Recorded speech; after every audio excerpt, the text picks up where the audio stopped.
호세아서 3장 1절에서 5절까지 제가 받들어 읽겠습니다. 여호와께서 내게 이르시되 이스라엘 자손이 다른 신을 섬기고 건포도 과자를 즐길지라도 여호와가 그들을 사랑하나니 너는 또 가서 타인의 사랑을 받아 음녀가 된 그 여자를 사랑하라 하시기로 내가 은 15개와 보리 한 호멜 반으로 나를 위하여 그를 사고 그에게 이르기를 너는 많은 날 동안 나와 함께 지내고 음행하지 말며 다른 남자를 따르지 말라. 나도 내게 그리하리라 하였노라. 이스라엘 자손들이 많은 날 동안 왕도 없고 지도자도 없고 제사도 없고 주상도 없고 에봇도 없고 드라빔도 없이 지내다가 그 후에 이스라엘 자손이 돌아와서 그들의 하나님 여호와와 그들의 왕 다윗을 찾고 마지막 날에는 여호와를 경외함으로 여호와와 그의 은총으로 나아가리라. 아멘. 이 호세아의 이름이 이 구원자라 그랬잖아요. 이 여호수아라는 이름을 얻기 전에 호세아라는 이름이었습니다. 그리고 이 호세아라는 이름에 그 예수님의 예수라는 그 이름의 어원이 이 호세아예요. 그리고 이 3장에서는요 하나님의 사랑과 공의가 아주 잘 표현되어 있습니다. 그리고 하나님의 사랑과 공의의 결정체가 또 예수 그리스도예요. 1절에서 3절까지는 여호와께서 자기 백성을 끝까지 사랑하고 계신다라는 것을 말씀해 주고 계시고요. 4절에 가서는 범죄한 이스라엘에게 하나님께서 반드시 징계하실 거라는 것, 하나님의 사랑과 공의가 이 5절에 다 나타나 있습니다.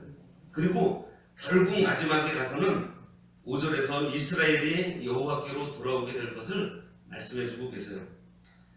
앞전에도 말씀드렸는데 호세아서는 구약의 다른 성경하고는 좀 다르게 독특한 면이 있어요.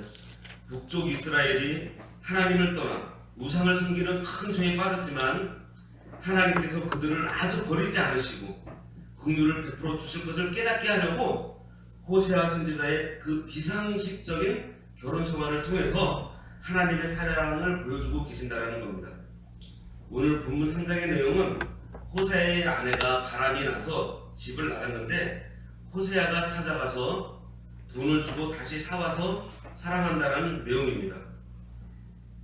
이 범죄한 이스라엘 백성에 대한 하나님의 사랑이 얼마나 지극한지 그것을 보여주고 있어요. 더럽혀진 음녀를 세상 그 어떤 남자도 사랑하고 싶지 않을 것입니다. 그러나 호세아는 하나님의 말씀에 순종해서 다른 남자에게로 가버린 그 음료 고매를 다시 돈을 주고 사와서 사랑했어요.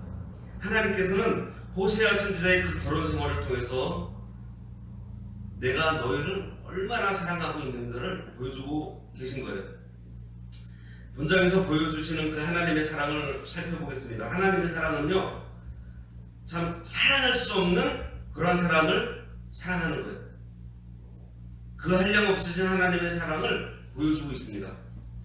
호세아 그 아내 고멜이 타락해서 집을 나갔지만 돈을 주고 다시 사와서 사랑하는 이 내용을 통해서 하나님의 사랑을 보여주고 있습니다. 죄를 따라가는 자의 그 세속적인 마음을 넘어섰고 그 압도하는 그 끈끈한 하나님의 사랑.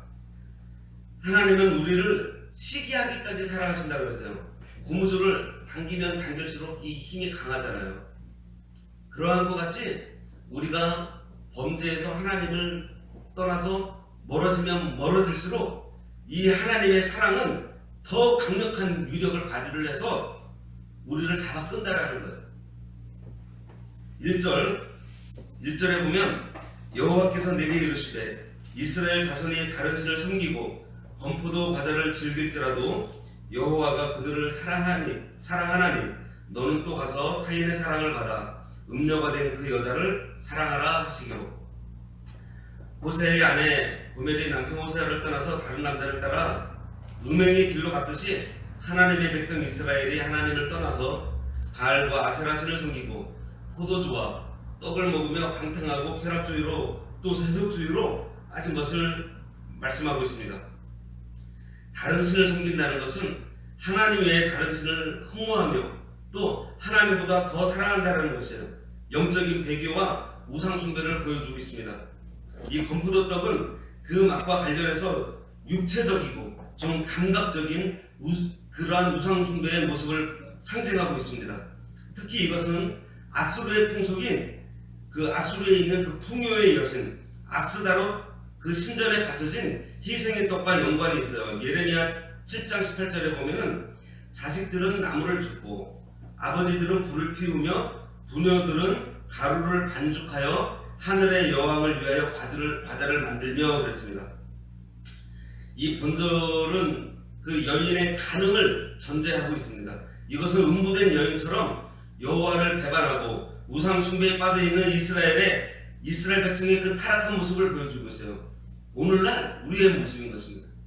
그런데 하나님께서는 호세아에게 이러한 음부 고면을 다시 데리고 와서 사랑하라고 하고 계세요. 하나님을 떠나서 범죄하고 있음에도 불구하고 하나님께서는 이 백성을 버리지 않고 사랑해서 다시 받아주시겠다는 것입니다. 이처럼 기막힌 하나님의 사랑을 이 실물 교훈으로 이스라엘 백성을 가르치기 위해서 호세아 선지자로 하여금 애인에게로 도망간 그 음탕한 아내를 다시 데려오라고 지금 명령을 하고 계시는 거예요. 성도가 하나님께서 주신 그 환경과 물질과 시간과 그 자유와 평안을 하나님께서 기뻐하시는 일을 위해서 써야 되는데 오히려 우상 섬기는 데 사용하고 자기를 위해서 즐기니 이것이 문제인 것입니다. 그런데 하나님은 이 한심한 백성을 끝까지 사랑하시겠다는 것입니다.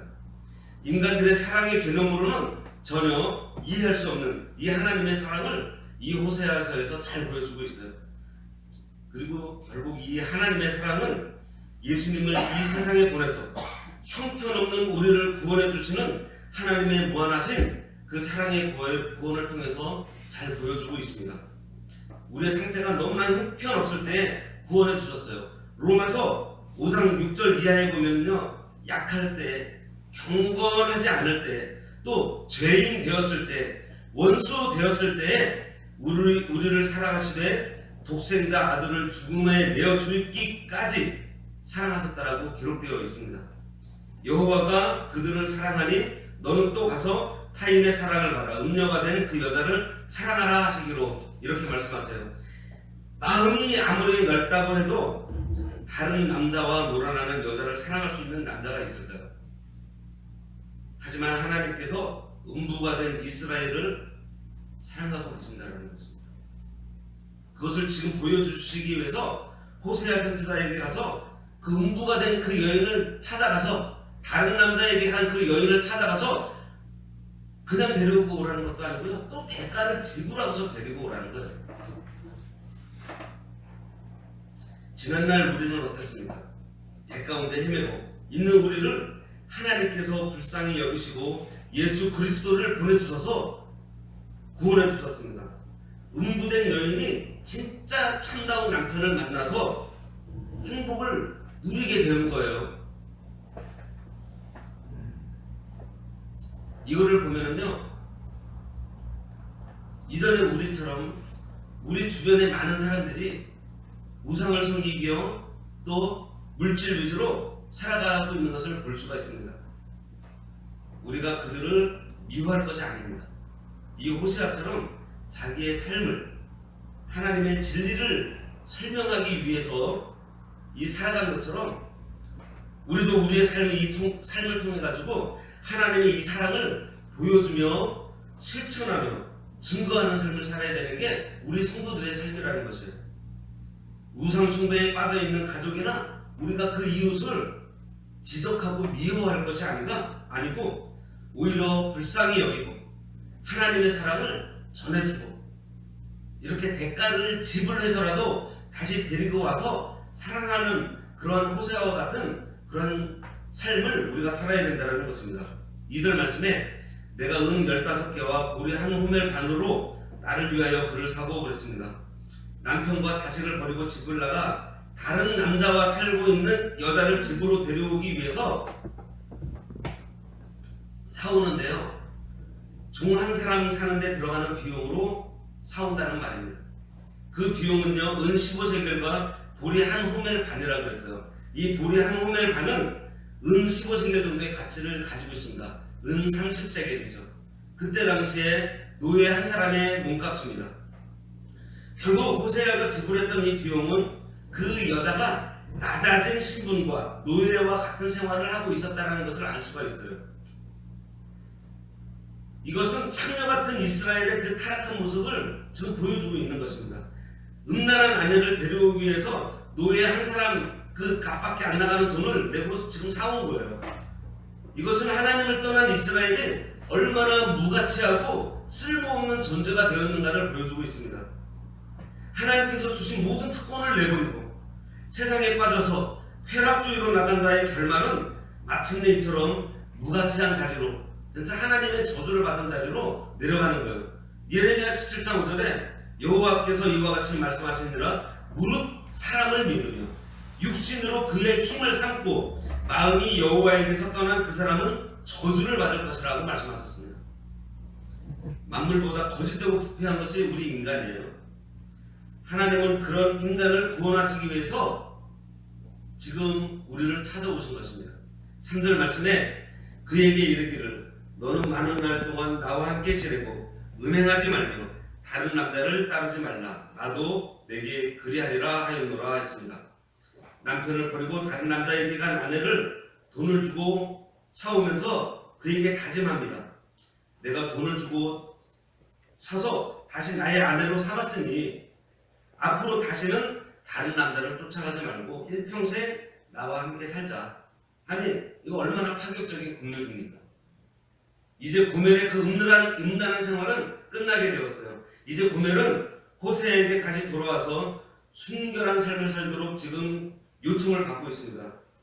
그런데 여기서요, 고멜은 다른 남자뿐만 아니라 남편 호세아하고도 같이 그 성적인 교제마저 금지를 하고 있어요. 여기서 함께 지내고라고 얘기를 하는 것은 히브리어로 야슈아블이라는 말입니다. 이것은 거주하다 그런 뜻이 아니라 혼자서 조용히 지내는 것을 의미를 하고 있습니다. 그리고 남자를 쫓지 말라는 것은 그 성적인 부부관계를 하지 말라는 것이에요. 여인은 고독과 절제의 시간을 통해서 새롭게 인격이 변화될 때까지 훈련을 받아야 했던 것입니다. 그리고 호세아도 그녀에게 나도 내게 그리하리라 했습니다. 나도 너처럼 똑같이 하겠다라는 것이에요. 이것은 범죄하였다가 돌아온 그 성도가 얼마 동안에 자숙해야 되는 그런 기간이 필요하다는 것을 보여줍니다. 우리도 부부싸움을 하고 나서 얼마 동안 피차 말도 하지 않고 좀 서로 서먹서먹하게 지낼 때가 있잖아요. 정상적인 감정이 다시 돌아올 때까지는 시간이 필요합니다. 마찬가지로 본 남편과 자식을 버리고 다른 남자에게로 갔던 이 여인이 남편에게로 돌아오게 되었을 때 어느 기간 동안 자숙하는 시간이 필요한 것입니다. 이 기간은 생각하고 돌아보고 회개하고 마음을 정리하는 시간이 될 것입니다. 하나님께서는 북이스라엘에게 갱생의 은총을 주시기 전에 이 제사가 없는 그 과도기던 그러한 기관을 주셨던 거예요. 하나님은 이와 같이 이스라엘에게 회개의 기회를 주시고 새 언약 아래에서 새롭게 변화될 때까지 인내하실 것을 뜻합니다. 여기서 많은 날 동안이라고 했는데 이것은 정확한 어떠한 한정된 시기를 의미하지 않아요. 그 많은 날의 뜻은 이 여인의 행동에 달려있는 것입니다. 그 기간은 여인이 절제하고 훈련받음으로써 새롭게 변화되는 날들을 가리켜요. 고멜이 절제하고 훈련받는 그 기간은 이스라엘의 프로기관을 상징하고도 있습니다. 이스라엘 백성이 회개해야 하는 시간은 분명합니다. 다른 남자에게 갔던 아내를 데려다가 일평생 같이 살자고 제안하니 얼마나 파격적인 사랑과 용서인가요? 이전에 죄를 묻지 않고 그냥 사랑해 주겠다라는 거예요. 우리를 향하시는 이 하나님의 사랑은 이처럼 크고 귀한 것입니다. 그러면서 4절과 5절에 범죄한 이스라엘에게 하나님의 징계가 있을 것을 말씀하시고 결국에 가서는 이스라엘이 여호와께로 돌아올 것을 말씀해 주십니다. 4절에 이스라엘 자손들이 많은 날 동안 왕도 없고 지도자도 없고 제사도 없고 주상도 없고 에봇도 없고 드라빔도 없이 지내다가 그 후에 이스라엘 자손이 돌아와서 그들의 하나님 여호와와 그들의 왕 다윗을 찾고 마지막 날에는 여호와를 경외함으로 여호와와 그의 음성으로 나아가리라 했습니다. 왕도 없고 지도자도 없고 이것은 이제 이스라엘의 자주적으로 통치하는 그런 행정이 없게 되는 것, 다시 말해서 다른 나라로 포로 잡혀가서 살게 될 것을 말씀하고 있습니다.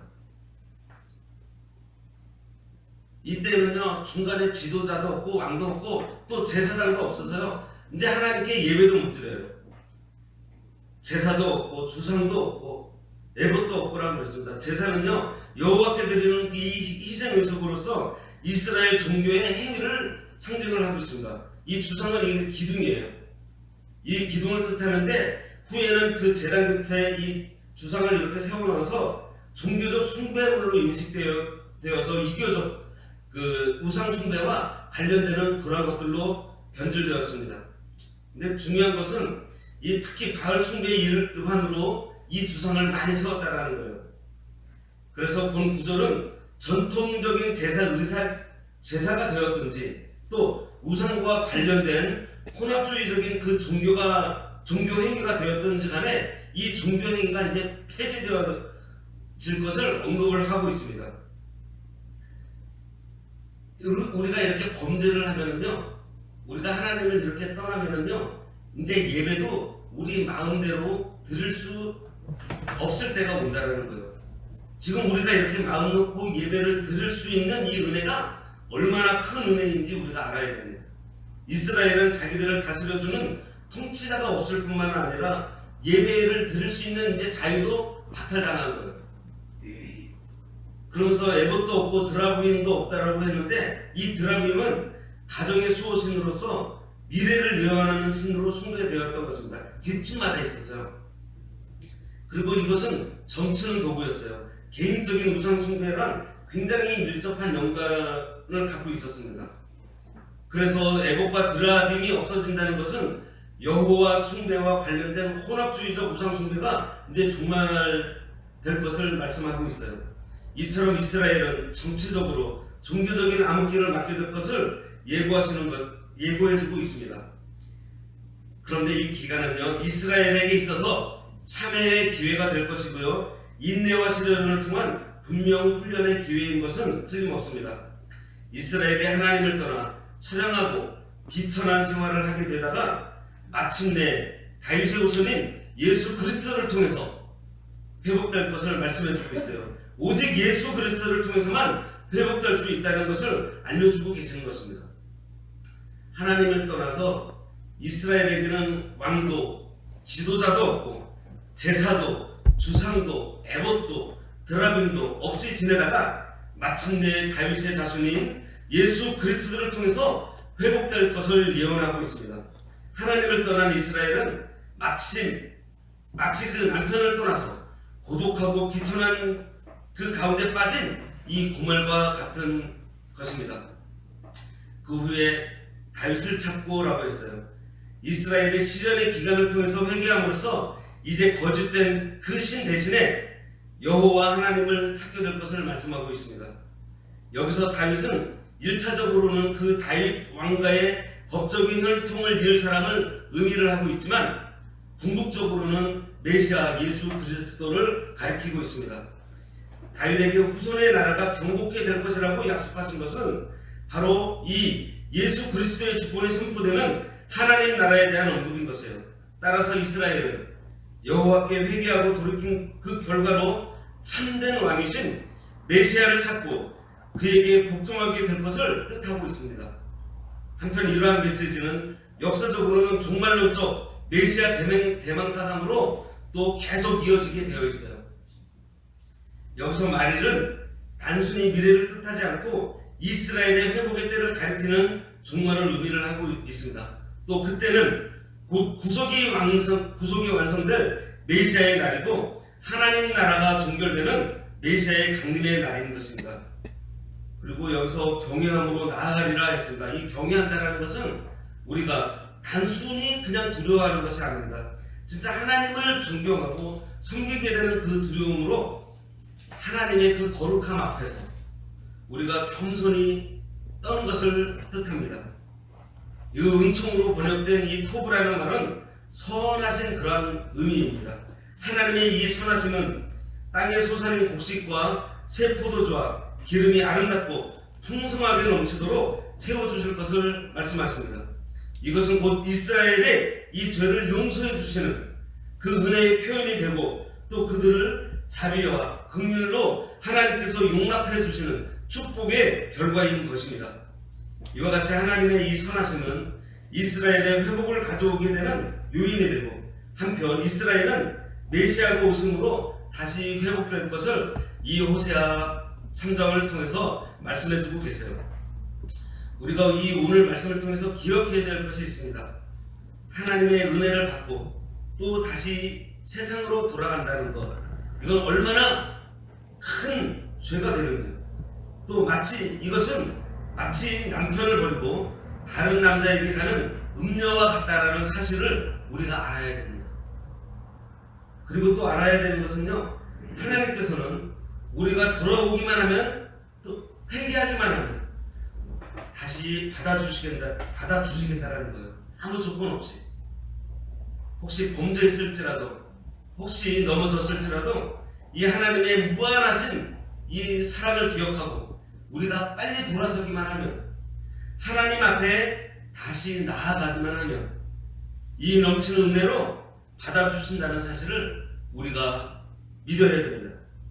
마지막으로 기억해야 될 그 말씀은, 우리는 이 호세아 선지자처럼 우리도 사랑을 실천해야 된다는 것입니다.